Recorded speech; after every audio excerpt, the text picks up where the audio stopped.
My room and Maizono's room had our nameplates swapped. The nameplates? Yes, just like the room exchange. Because of that, the nameplates on Maizono's room and where Nagi was said Makoto Negi. The nameplate on Nagi's room, where Maizono was, said Sayaka Maizono. In other words, Maizono really was in the room with the Sayaka Maizono nameplate. So if they did as the note said, they would have gone to Nagi's room, where Maizono was. On top of that, their rooms were right next to each other, perfect for a nameplate swap. So who did it? Naturally, you didn't do it, did you, Nagi? No. Then, who are you saying did it? Who could have swapped the nameplates? It could have only been that person. The only other than me who knew about the room exchange. The only person who knew about the room exchange in the first place were me and Maizono. Therefore, other than me, the only person who could have swapped the nameplates is Maizono. You can also infer that from the content of her note. I want to speak with you alone. Please come to my room in 5 minutes. Be sure to check the nameplate so I don't get the room wrong. She told the recipient to check the room's nameplate. She couldn't have written that note without knowing about the nameplate swap. But why would Maizono do something like this, like swap the nameplates? She wanted to call someone to the room she was in while keeping the room exchange secret. Huh? What's the purpose of doing all that? Calling on someone while still keeping the room exchange a secret? In order to understand that, we need to know what happened inside the room, after she invited that person inside. The answer is in that knowledge. What happened after that? Most likely, the person Maizono summoned came back for her. What's this? We've stumbled upon the culprit. The person summoned by that note is the culprit. And we don't know who that is, and that's the whole problem. Maizono and the culprit first had some sort of struggle in the room, yes? By any chance, could the answer to the question lie in the struggle that they had there? Yes, precisely. So we just gotta figure out what happened during the struggle, right? And that reminds me, there was a practice sword at the scene. What was that used during the struggle? Oh yeah, what's up with that? That's something I brought back for self-defense at Maizono's suggestion. I'm sure that's what the culprit used to break Maizono's right wrist. That practice sword was used to break Maizono's wrist. How the hell could you know that? The practice sword was used to break Maizono's wrist. The evidence for that. Her wrist, I believe.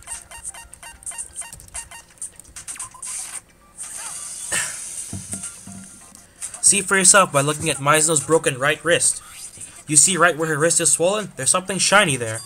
Is that gold? Yeah, it's gold leaf from the practice sword. Just barely touch the gold leaf and it comes right off. And that's what's on Maizono's wrist.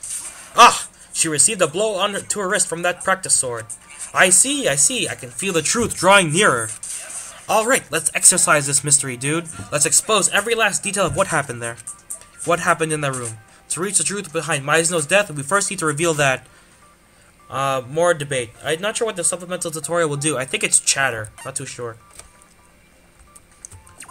If it's chatter, I'll let you know what that is. I hope it's not chatter. I hate chatter. It stops you from actually shooting. Oh no! You have to switch.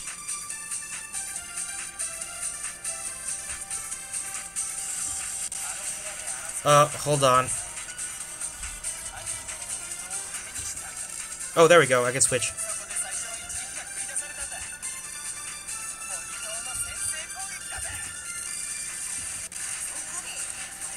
Thereupon, Rogue Monster runs like Maizono's wrist. Hurriedly attempted to strike back. She drew the knife she had hidden. But the culprit even took that from her. And then she was killed. And that's everything that's... Nope, I missed something.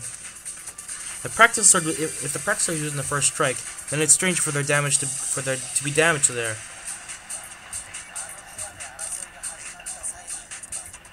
The culprit drew the practice sword. And then dealt the first strike. Oh crap, I used the wrong evidence. Crap. I think it's with the kitchen knives. How do I switch my ammo again?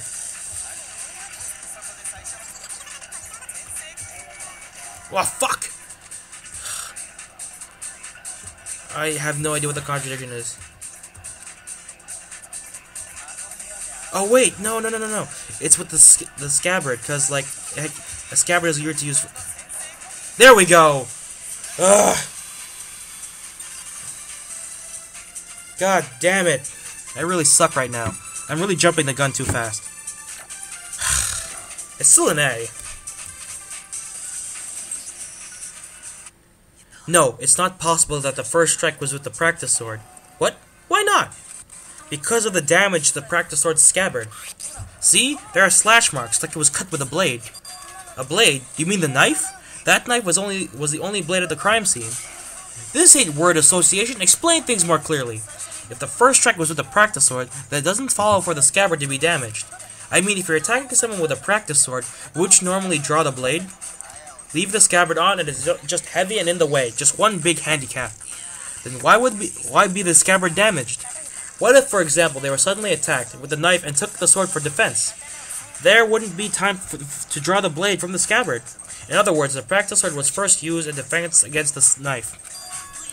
Which in turn means the first one to strike was the one who held the knife. I've got it! This is what happened. As soon as the culprit entered the room, he discovered the hidden knife, and using that knife, suddenly attacked Maizono. She scrambled to fight back with the practice sword, but even that was taken from her. Then after breaking her wrist with a blow from the practice sword, he took the knife and... No, it's likely Maizono fought back with the It's not likely that Maizono... No, it is not likely that Maizono fought back with the practice sword. Huh? Why the hell not? Maizono didn't touch the practice sword. A particular part of her body makes that obvious. Some part of Maizono's body that shows she didn't use the practice sword. The area that would have made her palms. You're talking about Maizono's palms, right? Maizono's hands were clean, so it's hard to believe she held the practice sword. How can you tell by just looking at her palms? I mentioned it before, but the practice sword's gold leaf comes up with just the slightest touch. A significant portion of the gilding on the practice sword's hilt had been rubbed off. It's almost certainly because the gold leaf rubbed off on the hand of whoever used it. So if Maizono used the practice sword, it doesn't make sense for her hands to be clean. Oh god, I'm sorry guys. Couldn't she have just washed her hands when she fled into the shower? No, she couldn't have. Why can you deny it? Is it because I'm ugly? That's an odd defense. No, that's not what I'm saying. Some evidence that showed Maizono didn't wash the gold leaf off her hand in the shower. It's clearly defined in the school rules. Water was turned off, I believe. According to the Monokuma file, Maizono died at 1:30 a.m. In other words, nighttime. Water doesn't flow to the showers during the nighttime, right? I have had no idea. I've never taken a shower before. Oh. Wow. She stinks. You're the same way, aren't you? You smell like a channeled apple snail. Is that a compliment? Criticism? She's criticizing you pretty freaking obviously. Anyway, if she didn't touch the practice sword, then that means it was the culprit who had used the practice sword. Which in case that person who slashed the practice sword scabbard with the knife was... It's Maizono. She tried to kill someone. Maizono? She had the knife? But, as I recall, the person who attacked first... The one with the knife struck first, and the practice sword was used to defend against that. Ergo, the one who struck first was Maizono. Do you understand now? That she wasn't simply a victim. She was far from just a victim. It seems more like she was intending to commit murder herself. Huh? She took the knife... Oh god. She took the knife from the kitchen, then invited the culprit to the room where she was staying. On top of that, if she was the one who struck first with the knife, indeed, those actions are of a perpetrator. Now that I think about it, it was Maizono who proposed that she and Nagi exchange rooms, was it not? Then perhaps she proposed the room exchange so she could frame Nagi for her own crime. Maizono would do that to me. She betrayed us. I thought we were friends. She was my sidekick. I'm gonna cry a little bit now. However, using that line of thought, it also takes care of the nameplate swap. She wanted to lure the target into Nagi's room where she was staying. So by committing murder in that room, she could direct suspicion at Nagi. In order to do that, she needed to keep the room exchange hidden from her target. If her target found out about the exchange, it would have been most definitely raised a red flag. That's why she swapped the nameplates. Be that as it may, the plan is still far too dangerous, nay? Even if she successfully eliminated her target, Master Makoto Nagi could reveal the exchange. I don't buy it. I don't think soft-hearted Nagi could throw Maizono to the wolves. Maizono probably selected Nagi to exchange rooms for that exact same reason. He's shocked. Plus, she's a super-duper high school idol. between plain Nagi and the famed idol Maizono, whose words would you normally believe? Then, that was also part of her plan? Seriously? And yet her plan still ended in failure. When she attacked with the knife, she was countered by the practice sword, and then her right wrist was broken, and she dropped the knife. Then she was killed by the person who was supposed to be her target. Hold on a second, that's not right. Because you have no evidence, Nagi. It's true. Hey, haven't we drifted a little off topic? What do you think this is, a soap opera? Come on, hurry up and decide who's the villain. Time's up. Punishment for everyone. Wouldn't it just suck if that happened? Yeah, dude, we gotta find the culprit first. Nagi, right now you must focus on solving the mysteries. If we don't discover who killed Maizono, then it's all over. It's all over? You're telling me to find the culprit, but what do you expect me to do? There aren't any more clues left.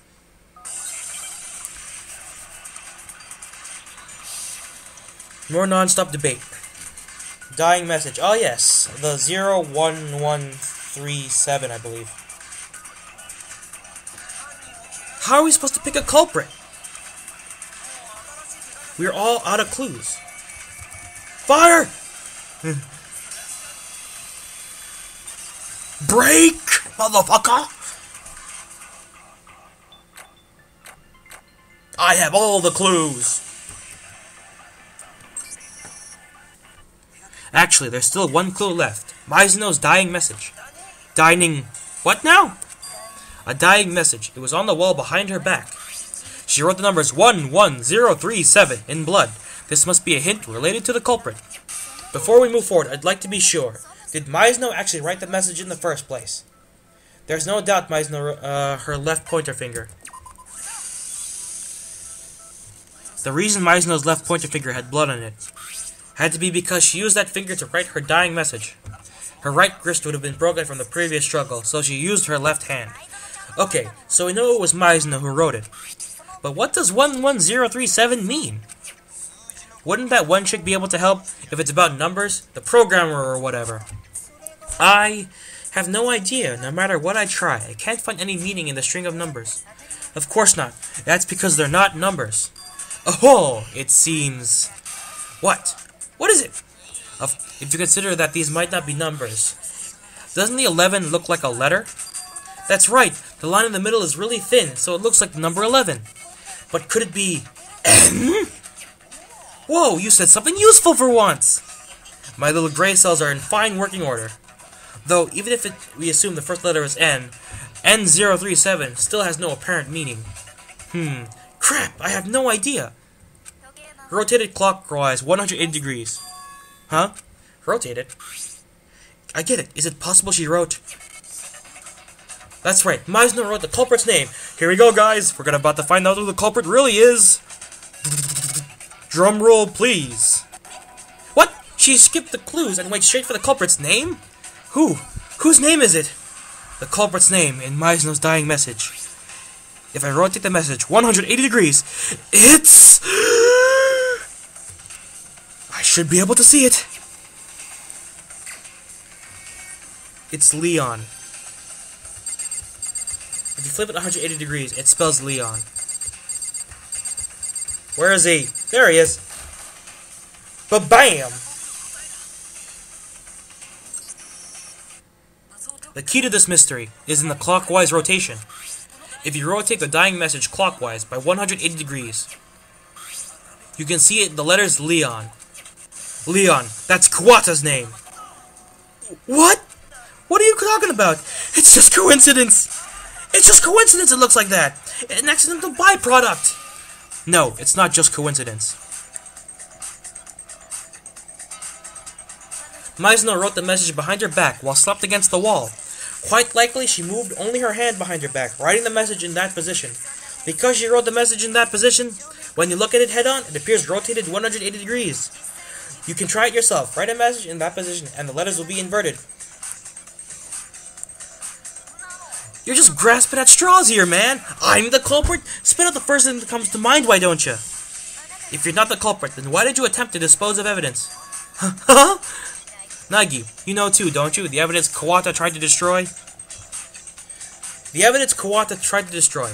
It's that, isn't it? The thing I found on the floor in front of the trash room incinerator? It's the dress shirt. Where is it? There it is. You're talking about the burnt dress shirt on the floor in front of the incinerator, right? Most likely, when the culprit stabbed Maizono, the blood splatter stained his shirt.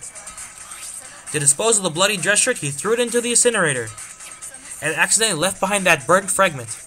I'm certain the culprit didn't notice either. If he had, he would be much more frantic. Isn't that right, Kawata? Ooh, what? But can we deem Leon Kawata the culprit by that shirt alone? Aside from Kawata, quite a few people here wear dress shirts with white cuffs. Yeah, I'm not the only one who wears a dress shirt.